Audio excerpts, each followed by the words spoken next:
This video highlights how to prepare a project operations order. The first step is access our share drive and download the template for the operations order. So when you go into templates, you can see the project operations order shell is here. You're going to download that, and that is what you're going to work off of.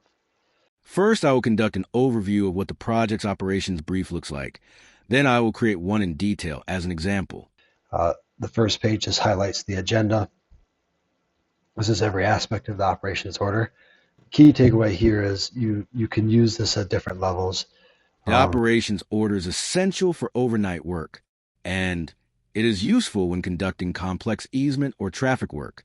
Under the latter circumstances, you can truncate this brief as you see fit. The base shell document uses a project that required hotel stay overnight work. I will use this example to conduct an overview of the operations order. Then I will create a new in detail product for a project that will not require a hotel stay. The in detail example will be a truncated version. Now, let's take a look at an example started with the first slide. We start off with the agenda, and once you put this all together before the crews leave, you should choose a time to go through this operations order to make sure that the crews understand what the plan involves. If you take the time to do this, it will make your life easier when you're actually on the job, because though you may understand the plan and every aspect and detail of it because you create it in your mind, if you don't take the time to communicate it to your employees or crew, they are not going to understand it, and you're going to become frustrated when they're not doing what you had planned to be done. Furthermore, if you run through this plan, you will be surprised how often one of the crew members voices a concern and it changes the plan for you so that you have a better plan going into the project. Right, the first step is to convert the points of contact. This will vary by job site and who's on location and how the customer wants to communicate. But at the very least, you should have one city point of contact. You always need to have your emergency point of contact for emergency extraction scenarios. And you also need to always understand what type of job it is and how you are billing it. First page is always just an overview of the project. And what this is meant to do is make sure the crews understand where they will be working within the city and the overarching flow of the project. And it will give them the context they need when we get into detailed points of access. The next page will divide the project up. So the shell just starts with SOC Center because it's a project that uses every aspect of the operations brief. But in this page, we're dividing the project up into phases. It's a field manager and chief operations officer's decision, but you want to make sure you assign these phases in ways that make sense as it relates to logistics or as it relates to project constraints. For example, if the city requires that the pipe in section 3 be done first to support a rapid follow-on construction project, well, then we're going to want to put that portion of the project as its own phase. From here, we quite literally just go into each phase step by step. So if all goes well, you will be able to include all of phase 1 on this next page. However, as you can see in this case, that may not be possible with all the visual depictions. So as you can see up here, we've labeled it from manhole 3 to manhole 6 in phase 1. And we have another slide still for phase 2, but this time from manhole 6 to manhole 10. And then we jump to phase 2. But what you're doing in these phase by phase slides is you're doing all the hard work and thinking for the crews. In the end, they're always going to have to adjust the plan once they get on the ground and they see the local geography, but you can get them a 90 to 95% solution from the office. We have faster internet in the office. You're sitting in a comfortable chair. You have multiple access to screens. You have access to the phone systems to call the customer to verify. And as we progress through this brief, you'll see how I do that in detail.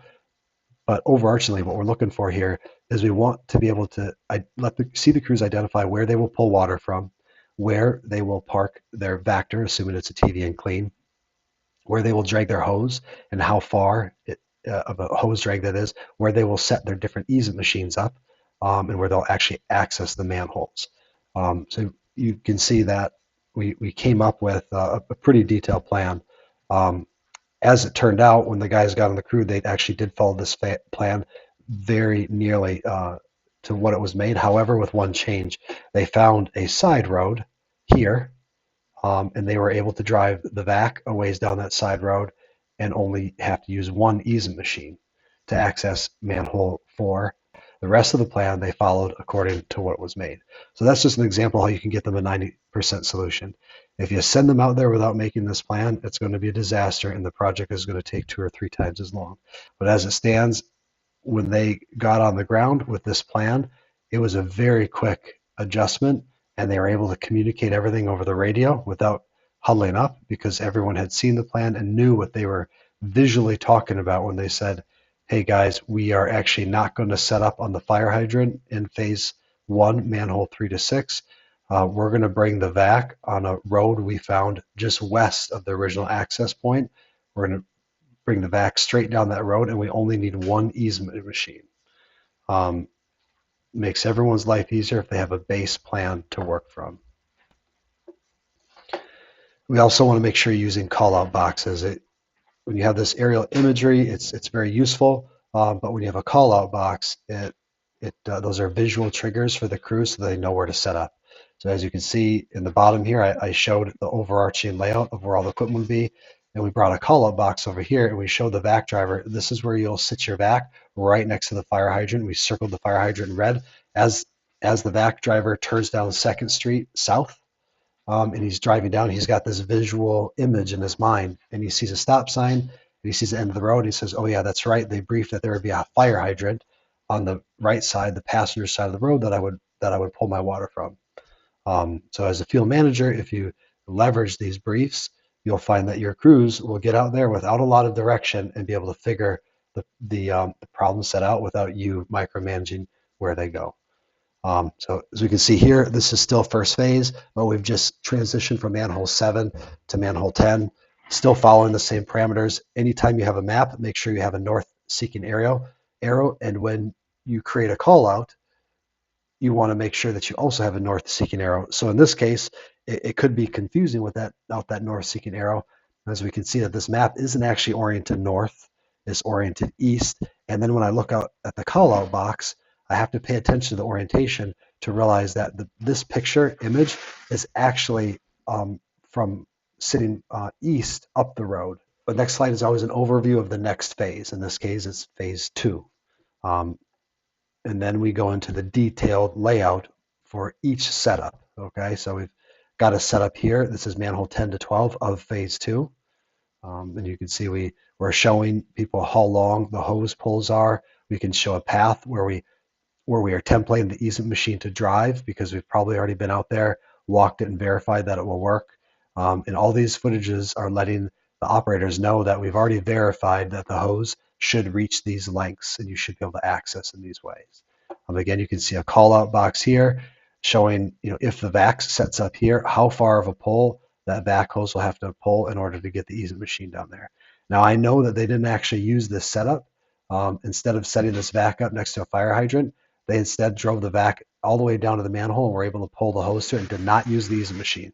So just because we have the plan this way does not mean that the vac operators have to follow this plan, but it gives them a starting point and it makes it much easier to adjust as opposed to getting on the job site, creating the whole plan, and then adjusting it. In review, ensure you have a phase overview for each phase, a detailed image per setup along with call-out boxes, vehicle icons, and distances. Also, realize that each phase may have multiple setups. Use separate images for each setup to minimize visual clutter. Then we go into water and dumping. So anytime we TV clean, we know that we're going to have to pull water and we're going to have to dump refuse. Every job will be different. In this case, we brought a dump trailer up to empty our vac into, along with 2 vacs to move all of the debris off of the job site. Sometimes there will be a dump site at the job site, depending on the city. Every water pole is different too. This is where we figure all of that out, right? Now it's travel to the job site. If you're doing work that's within driving distance, this may be a block that you skip.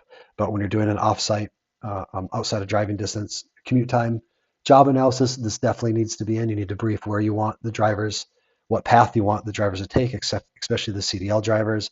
You need to do a time analysis of that movement up there. Your next slide is briefing lodging. Again, this is for an outside of drive, a commute time job, but this is important so that the drivers can understand where they will be going after the work is done for the day.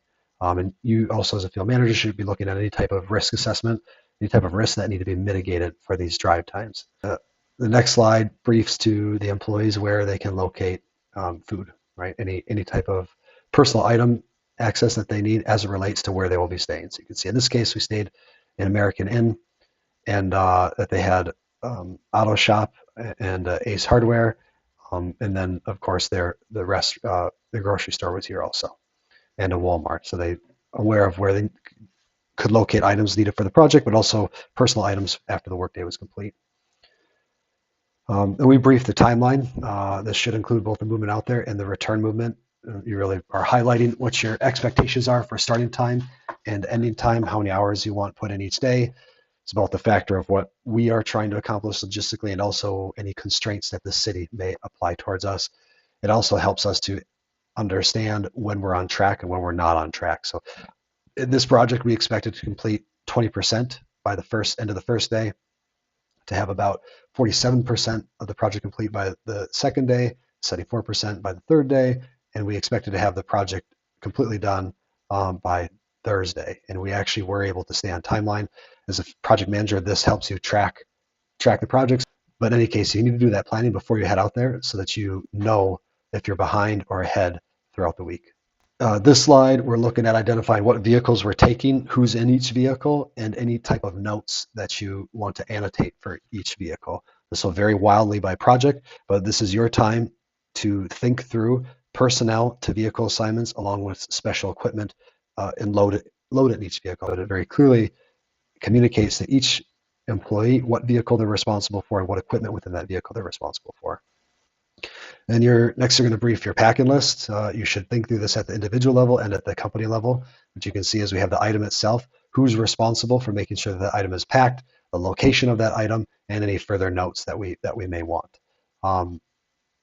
When we drive 2.5 hours to a job site, we can't afford to have someone turn around and come back because we weren't adults and didn't think through the items that we would need and make sure that they were packed. When you leave for the job site, this is your checklist, right? Before you depart, you should have this in your hand, and you should go through and visually inspect it and confirm with the vehicle operators that they have packed these items and ready them as you required. This is a do-out list, right? So as you put together your plan, items that are absolutely essential, tasks that are absolutely essential, you want to identify that task, assign a name to that task, identify when it needs to be done by, and any additional notes. Again, before you leave the project, for the project, you should pull this out and make sure all of these tasks were complete. If they weren't, we may be going up there and just have a complete wasted effort because we didn't go through and make sure that we had the right checks done. Now I will create an operations brief in real time. This example does not involve overnight work, so it will be a truncated format in that the logistics content will be greatly reduced. Okay, we're going to start creating a operations brief now. This is targeting the city of Eagan. And I'm just going to go through and fill out each portion. Certain portions of this project will be non-applicable because we are not conducting an overnight stay. So I will go ahead and eliminate those portions.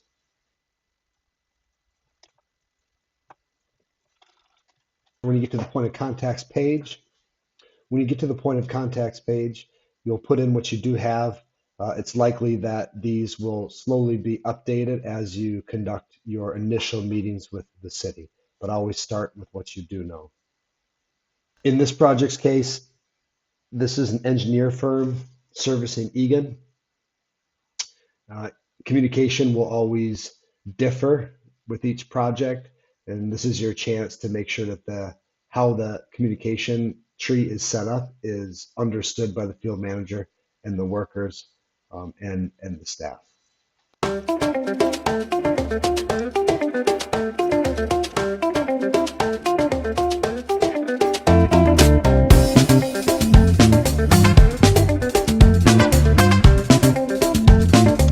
Okay, the first page is filled out. You're going to have to look at the contract to pull all of this information. You will likely also have to access your email to pull points of contact. Again, these things will be updated as we move along. As you can see, the office manager still needs to add the emergency point of contact number. Furthermore, the city representative, we do not have a phone number yet. We will update that as we get closer. Yes, and the rest is pretty straightforward. Here's your chance to talk about any anomalies under the type of job and also under project specific notes. Okay, now we're going to start with the visual updates of the project.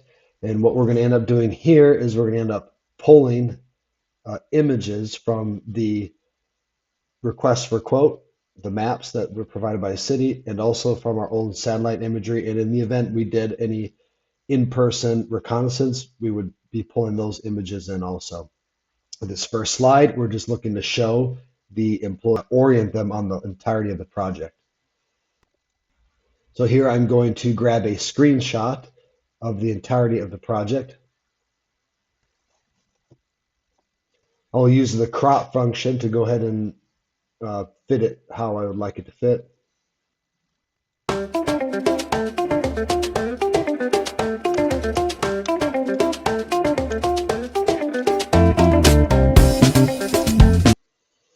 Okay, for this page, we're just looking to make sure the employees understand the overall parameters of the project, giving them an idea of where it is within the city and some of the key highlights, for example, the size of the pipe, how much of the pipe is easement located, and any other unique parameters of the project.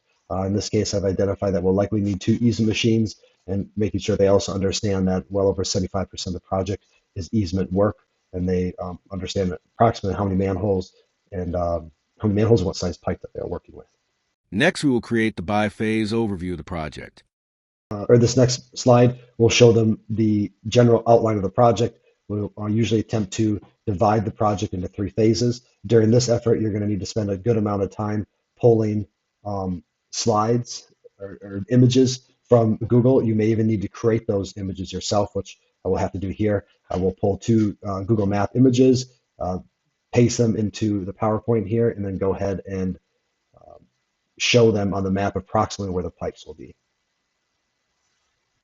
First thing we're going to do is show the project in its entirety and divide it up by phase. Now I will use a combination of city-provided maps, Google Maps, and editing tools to create the phase overview. Use 2 screens to make this process faster. I will need to try to pull a screenshot because the city did not provide one. So all I'm going to do is just compare and contrast these. So I need pages. I need this portion. We'll start here with this portion, pages 1 through 3. And I'm just comparing them. Right now I'm doing this on 2 programs, but when you're doing it on your own, you can have 2 screens. It'll go a lot faster. So I can see that I need to have Black Hills Road just west of this pond in here and east of this pond.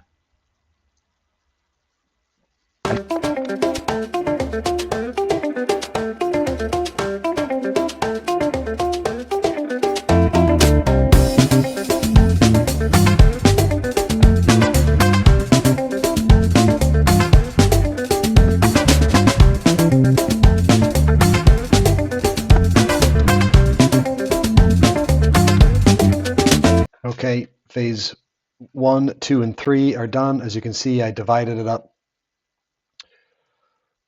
with pavement here, lake easement access, and then pavement under the freeway. There are some short easement lines in phase 3 also. I went and duplicated the slide, and now I'm going to make the additional phases. I need to screenshot another slide in.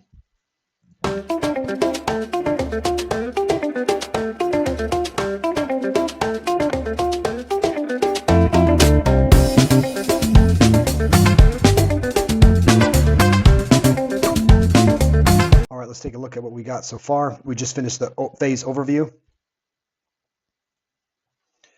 So remember, we had oriented everyone on the project. They can see there's a northern and the southern portion. There's general details of what the project looks like. The next step is we are going to show them the phase overview. We can see here we have phases 1 through 3, and we show them what that actually looks like. We had to draw on the sewer line in this case. Sometimes the maps from the city will provide that location, but we split it up into a phase 1 right away on the road, phase 2 along the lake will require easement machine, and then phase 3 back on right away, but we are going under the freeway and there will be a short easement machine. Then we jump and we look at the second half of the project, which is phases 4 through 5, outline them up here. They can see a general picture of what it looks like. Then we give a little bit more detailed map on what that looks like in terms of where the pipe goes, generally speaking. Again, we've phased them. Here's pavement. Here's some easement and some right of way. And then finally, some pretty deep easement here. So once that's complete, the next step is to go into details on each one of these phases. Specifically, we're looking at where equipment is going to be set up during each of these phases. Next, we will create detailed slides for each setup within each phase. Okay, next we will focus on articulating how each setup looks within each phase. So right now we're going to be working on phase 1. And if you recall, we're going to go phase 1 is going to be this section right here. So in this case, I am actually going to pull my images from the original map that the city gave. You'll have to make your own assessment on what's the best way to pull images. You might have to use satellite. In this case, the map that the city gave us is pretty good, so we're just going to go ahead and steal it because it makes our job easier.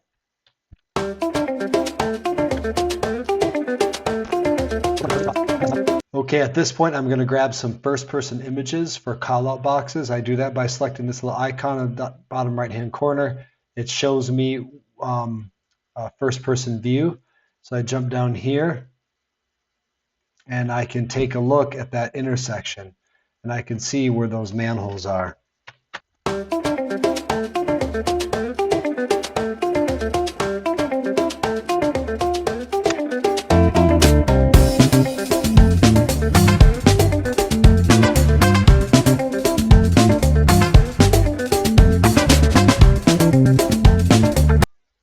Okay, this is what a bi-phase slide setup looks like. So remember, we're looking here at phase 1.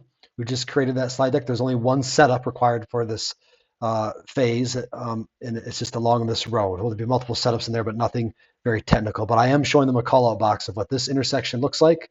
So I give them a little zoom up on satellite imagery, and I show them where the manhole is. It's something they're going to have to plan for.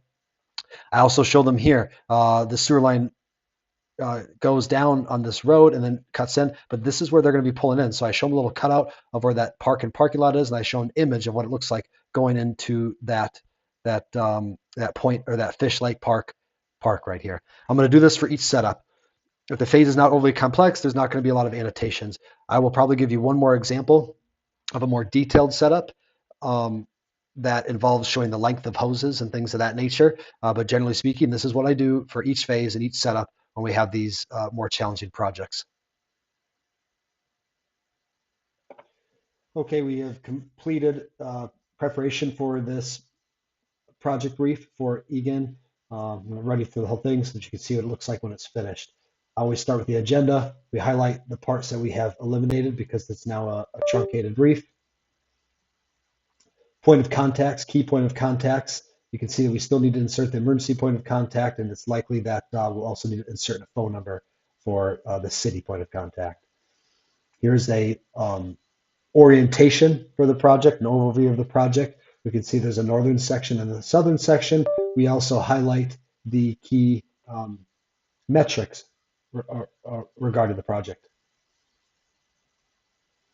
We look at phases 1 through 3 overview here. It shows us a map image, and then we get a phase. We get it divided up by phase. So you can see our first phase here is on the road. Second phase is easement around a lake. Third phase is largely on the road, but we go under the freeway. Next, we're going to start looking at, and here's the second, or phase 4 through 6, same thing, map overview, and then we have it divided up by phases. We have road work here, easement work behind apartments and through some park, and then more easement work through woods. Now we're going to start looking at these phases and setups by setup within these phases. This is when it gets detailed. You've already seen this image, so I'm not going to spend a lot of time on it, but the key parts is we have call out boxes to show the drivers what it will look like. And we also have first person view to show them things like where a manhole might be, or potentially where a fire hydrant might be. Phase 2, we have 2 parts of phase 2. These get a little bit trickier. So you can see now we're actually running our easement machine out. This blue line here is showing where the easement machine is going to drive. I also have a call out box so we can see where we park the Vector. You can see from a first person point of view what where that easement path will be. Um, so again, we're showing them where everything is on the map, and then we also show them the call out box. We also make sure to include footages. So right here, we have a total of 480 feet that we need of lay flat fire hydrant hose to get to the nearest fire hydrant. That's assuming we don't want to pull our Vactor off of the job, and we just want to be able to dynamic fill the Vactor while we work. I've identified 2 other fire hydrants because I think the crews might want to use them. For example, when they get further down the line, I suspect the crew will want to move the hydrovac vehicle here and hook up to the fire hydrant. Therefore, I have a call-out box to show them what it looks like. They would park the vehicle, the Vactor here, and they would also have a fire hydrant access right here. I have a call-out box here showing that this first leg for the easement machine, or we would drag the hose from the Vactor all the way to here for the easement machine. It's a total of about 600 feet. So we should be able to get the first 600 feet with one easement machine. But eventually, we are going to want a second easement machine because you can see we're going to run out of hose here at some point. Now we look at the second half. You can see we will need to reposition our vac right here. We've already shown where that call-out box is next to a fire hydrant. We'll have to drag the hose through these backyards. It's 450 feet, so it should reach no problem. We're going to have to drive our easement machine here. The city is currently requesting access for this. I've actually walked it, so I can brief the crews what that looks like in person. But we're showing that the easement machine will drive here and then drive here, and we're showing that the hose from the Vactor should reach. And the easement machine can park in 2 different positions to reach these manholes. We'll have to have another setup over here. We'll have to reposition the hydrovac machine. You can see there's a fire hydrant right next to it. There's the call-out box to show what it would look like, first-person view. In the easement machine, you can see in the call-out box, should be able to drive down this slope to access the back. I've already walked it and confirmed that. Same thing here. We show where the easement machine's path will be for this manhole. We anticipate we'll be able to drag the hose from the easement machine here. However, I don't think we will need to because we should be able to access the line from this western portion. Again, have the easement machine path in here. First person, what it looks like. Now this manhole is going to be tricky to reach. I thought I took a picture, but apparently I did not, or I lost it. But normally I would have a call out for anything really tricky like that. But you can see here's a first-person point of view of where that hydrovac vehicle would park up on the grass. This is a busy road, so we can get that hydrovac vehicle up on the grass and drive the easement machine in this direction. So the rest of the project continues to unfold like this. We jump to phase 3, same thing, call-out boxes, footage counts, trying to give the crews as much insight as we can into their setups. Now the crews are always going to change this, right? But this gives them a really good starting point, makes them feel really comfortable about where they will start this project out. And then the field manager can make changes and adapt the plan as he sees fit. You can see I also will put notes in here for aspects I would like to highlight. For example, this line goes under the freeway, so we need to make sure we televise that line first before we clean it to make sure we don't see anything that would prevent us from cleaning that line, given it goes under the freeway. Same thing, now we're moving to phase 4.